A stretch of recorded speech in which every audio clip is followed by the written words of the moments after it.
Como se lo comentamos, la Cámara de Representantes aprobó este viernes la Ley de Enseñanza Crucial del Comunismo. El proyecto de ley, conocido como HR 5349, tiene como objetivo crear un plan de estudios federal de educación secundaria cívica que le permita a los estudiantes aprender los daños provocados por el comunismo en toda la historia. Para platicar más a profundidad de esto, el día de hoy le damos la bienvenida a Vanessa Vallejo, analista político de Voz. También nos acompaña Diego Loyo, analista político.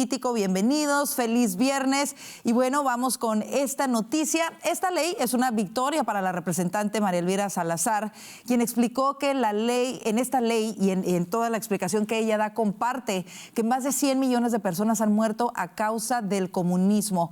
¿Qué les parece la aprobación de esta ley en la Cámara de Representantes? Comienzo contigo, Vanessa. Pues me parece que es una muy buena noticia. Ella hace mucho rato está con esto. Al principio la intención no era como que se incluyera en el currículum, digamos, de manera obligatoria. Ahora sí, la idea es que las high school tengan este tipo de pues información, porque eso es algo muy importante, que ella cuando presenta este proyecto de ley, que como digo al principio se pasó simplemente como un impulso para ofrecer a las escuelas material de información si querían, ahora ya es diferente, pero ya siempre desde que ha presentado esto ha dicho que esto no se trata de algo partidista, que así alguien sea demócrata o así alguien sea de izquierda, tiene que estar de acuerdo con que hay que denunciar los crímenes de regímenes comunistas. Y creo que ella ha sido muy inteligente en presentar este proyecto de ley de esa manera. Y creo que es algo que definitivamente necesitan los niños y necesitan los adolescentes en las escuelas, que por ahí se unen a ideologías, pero no tienen ni idea de dónde vienen esas ideologías. Así es, Diego, ¿cómo lo ves tú? Sí, además la representante Salazar la verdad que ha hecho un excelente trabajo en traer a la palestra todos los temas que implica el comunismo y que ha implicado históricamente el comunismo, no solamente los asesinatos y la hambruna, sino también todos los desastres ambientales, todos los desastres políticos, todos los problemas que en la historia y que hoy en día seguimos viviendo en nuestro mundo por culpa de regímenes políticos comunistas. Sin embargo, una de las cosas que hace la representante muy bien, por supuesto, para poder pasar esta ley es tratar de generar un común acuerdo de que esto no es un movimiento de un partido, sino que es bipartidista. Y la realidad es que solamente hay un partido que ha tratado de lavarle la cara a los comunistas a lo largo de la historia en Estados Unidos y lastimosamente es el Partido Demócrata actual. Entonces esto, si bien tiene mucho apoyo de bastantes demócratas serios, precisamente porque entienden cuáles son los peligros del comunismo y la historia sangrienta que esta ideología ha dejado al mundo, también hay que entender que la razón por la cual esto es importante que esté en la palestra y que se convierta en ley es porque hoy día seguimos viviendo regímenes comunistas en China, en Venezuela, en Nicaragua y en muchos otros sitios que no pero que son aledaños al socialismo y le están haciendo mucho daño a las poblaciones de esos países y en verdad a la población del mundo. Entonces, en Estados Unidos, sí, adelante. No, sí, no, iba a complementar lo que tú estabas diciendo y lo que comentan ambos, que además creo que me parece muy interesante, sobre todo en el contexto de lo que hemos estado viviendo, ¿no? Que hemos visto desafortunadamente en estos últimos años un adoctrinamiento de los niños en las escuelas, como lo mencionaba también Vanessa, el de alguna manera unirse a los jóvenes de movimientos de los que ni siquiera tienen conocimiento, así que me parece como un avance importante que se traiga a la mesa esto, que se enseñe esto que se está viviendo y que algunas veces hay grupos de jóvenes aquí que apoyan movimientos comunistas o socialistas sin nunca haber experimentado las consecuencias de este tipo de regímenes tan devastadores. Entonces, lastimosamente, Karina, que lastimosamente estos movimientos lo que están haciendo es justamente reescribir la historia y manipular a muchas personas tratando de venderles una idea totalmente equivocada de lo que ha hecho el comunismo en el mundo y sobre todo de lo que intenta hacer el comunismo, porque todavía hoy, a pesar de toda la evidencia empírica que hemos tenido de los desastres del comunismo económica, política y socialmente, todavía hoy hay personas tratando y esas personas manipulan la historia y manipulan la narrativa para atraer a jóvenes y a jóvenes americanos, pero también a jóvenes alrededor del mundo. Y precisamente eso quería preguntarles, o sea, ¿por qué creen ustedes que el comunismo y el socialismo sigue siendo tan popular o se ve tan popular a veces a pesar de sus de resultados tan catastróficos y tan devastadores? Por ejemplo, ¿quiénes no hemos visto a jóvenes portar camisetas con el Che Guevara? Por ejemplo, ¿no? Y cómo, ¿por qué creen ustedes que sigue resonando tanto a pesar precisamente de lo devastadores que han sido? Yo creo que, bueno, yo creo que hay muchas razones, pero yo diría que una de las principales es, por un lado, que ellos tienen un muy buen sistema de comunicación. Se comunican mucho mejor que la derecha y en todos los aspectos se comunican mucho mejor tratando de ser llamativos, pero también se comunican mucho mejor excusando o más bien tapando sus crímenes y como no tienen vergüenza, eso les facilita muchas cosas. Cuando uno tiene vergüenza, pues uno no miente, uno reconoce sus culpas, uno es decente, ellos no tienen nada de eso. Entonces, en cierta medida, ellos pelean en un nivel diferente del que pelea la derecha, porque si muchos de nosotros sí tenemos valores y morales, pues cuando nos equivocamos los reconocemos. Ellos, en cambio, no. Entonces, por eso, a pesar de los millones de muertes que tienen encima, no tienen problema en seguir mintiendo. Ahora, además de las comunicaciones, yo creo que, o bueno, también hace parte de eso, pero es una cosa diferente al mismo tiempo, porque creo que otro asunto muy importante es el de los sentimientos. Ellos hablan mucho de los sentimientos y se enfocan en los sentimientos, mientras que la derecha es más racional. Y a la gente, pues la verdad es que a veces no la mueven los números, a no ser de que ya la esté pasando muy mal, pero es que normalmente cuando ya la está pasando muy mal ya no se puede salir del poder, ya se los han tomado el poder la izquierda.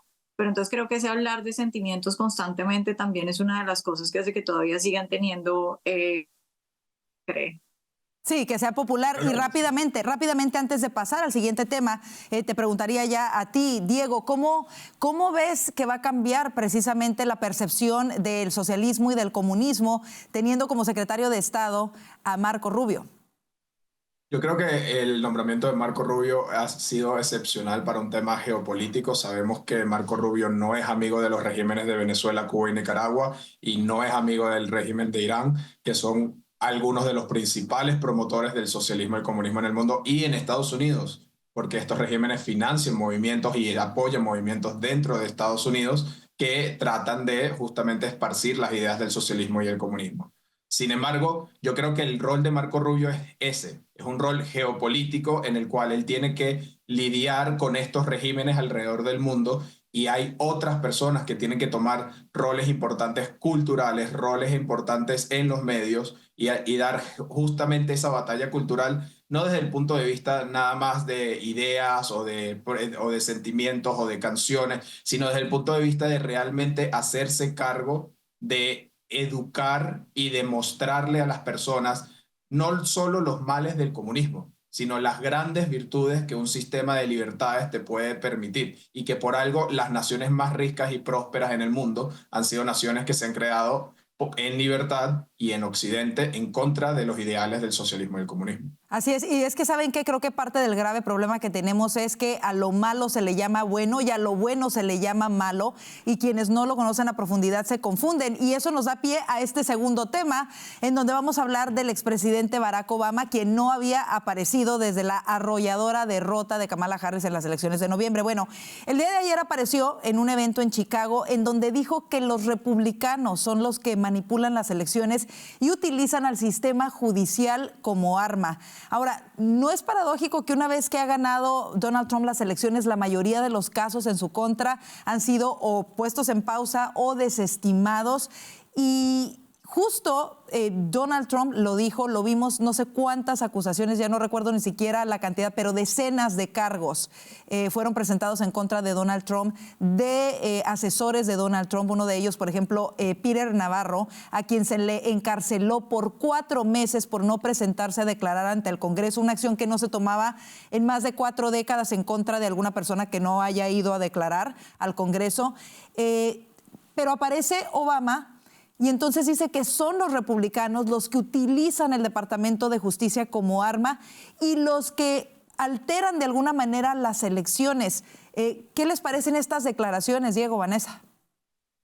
No, totalmente absurdo. El expresidente Barack Obama ha sido un experto incluso desde cuando era presidente en generar una división y polarización en el país. Recordemos que la polarización fuerte que se vive en Estados Unidos comienza precisamente durante el segundo mandato de Barack Obama y de su intento de generar esta narrativa de ellos contra nosotros, en donde ellos siempre están mal y nosotros siempre estamos bien, como decías, Karina. En este caso en específico, es impresionante que empiece a hablar sobre elecciones amañadas o que empiece a hablar sobre la manipulación, la weaponization del Departamento de Justicia, cuando vienen de 4 años de hacerlo, no solamente en contra de sus rivales políticos directos como Donald Trump y su equipo, sino en contra de cualquier tipo de persona que intentara ir en contra de su narrativa. Recordemos que esta misma administración saliente presionó a las redes sociales para que generaran censura contra todas aquellas personas que dijeran algo en contra de la administración con el tema de la pandemia, con el tema de las vacunas, etcétera, etcétera. Entonces, esto es una movida clásica de este nuevo Partido Democrático que se hacen vender como los que siempre tienen la razón, como los que siempre están del lado correcto y que terminan siendo los que siempre generan división en Estados Unidos. Vanessa, ¿cómo lo ves? Yo creo que se están preparando para los cambios en materia de justicia que vienen con Donald Trump y todos los proyectos que tienen. Y creo que ahí hay que diferenciar dos cosas. Una cosa es persecución y otra cosa es justicia. Entonces, si desde la posesión de Donald Trump en adelante empezamos a ver gente que es investigada y que efectivamente cometió un delito y que efectivamente tiene que ir a pagar por los delitos que cometió, pues a eso no lo vamos a llamar que están persiguiendo políticamente a alguien. Eso simplemente se llama justicia. Entonces, creo que ellos se están acomodando desde ya o digamos como alborotando a la gente, no, se me escapa en este momento la palabra, pero sí, como alborotando a la gente desde ya para crear esa molestia de que la gente piense que Donald Trump se va a vengar de todo el mundo y que lo que va a hacer es retribución por cómo lo trataron de mal, que efectivamente lo trataron mal, pero yo creo que y espero que lo que veamos sea simplemente el saneamiento de un sistema de justicia que evidentemente ahorita está politizado. Y hay muchos ejemplos de eso, pero simplemente para recordar alguno, en el caso, por ejemplo, contra Hunter Biden por no pagar impuestos, recordemos que los informantes del IRS, por lo menos un par que yo recuerde, dijeron abiertamente que sí, que Hunter Biden tuvo un tratamiento especial, pero especial para bien, protegido, que durante años le retrasaron las investigaciones, que le adelantaban las decisiones y cuando lo iban a investigar o cuando iban a ir a su casa. Entonces creo que es claro para alguien que siga todo lo que ha pasado en materia judicial que la justicia está politizada y que creo que lo que está haciendo Barack Obama es simplemente crear como el caldo de cultivo para que la gente piense que todo lo que viene con Donald Trump va a ser una persecución política. Y en el segundo tema, lo que llama la atención antes de que nos vayamos a la pausa es que precisamente él habla de que los republicanos no son claros en las elecciones y todo esto. Y lo curioso es que en la mayoría de los estados en donde ganaron los demócratas en estas pasadas elecciones son los estados en donde no se pide o no se exige una identificación para votar. En esos estados ganaron los demócratas, algo que es extremadamente raro cuando aún en nuestros países de tercer mundo nos piden una identificación para poder votar. Rápidamente, 30 segundos, ¿qué les parece esto antes de irnos a la pausa? No solo son los que ganaron los demócratas, sino además los que más tardan en generar resultados finales, los que peor generan resultados finales, los que menos transparencia tienen en el conteo. Al fin y al cabo, es una maraña de humo para poder manipular o por lo menos empujar un poquito el lado que ellos quieren que gane. Vanessa. Los demócratas han intentado pasar en el Congreso y en el Senado proyectos de ley que legalizan o que le permiten a ilegales más bien que le permiten a ilegales votar y que abren las puertas para un montón de trampas en el sistema de votación, mientras que han dejado entrar a más de 11 millones de ilegales. Yo creo que es claro que si hay algún esfuerzo por acabar la democracia, viene del lado demócrata. Así nos vamos a la pausa. Quédese con nosotros, ya volvemos con mucho más de Voz.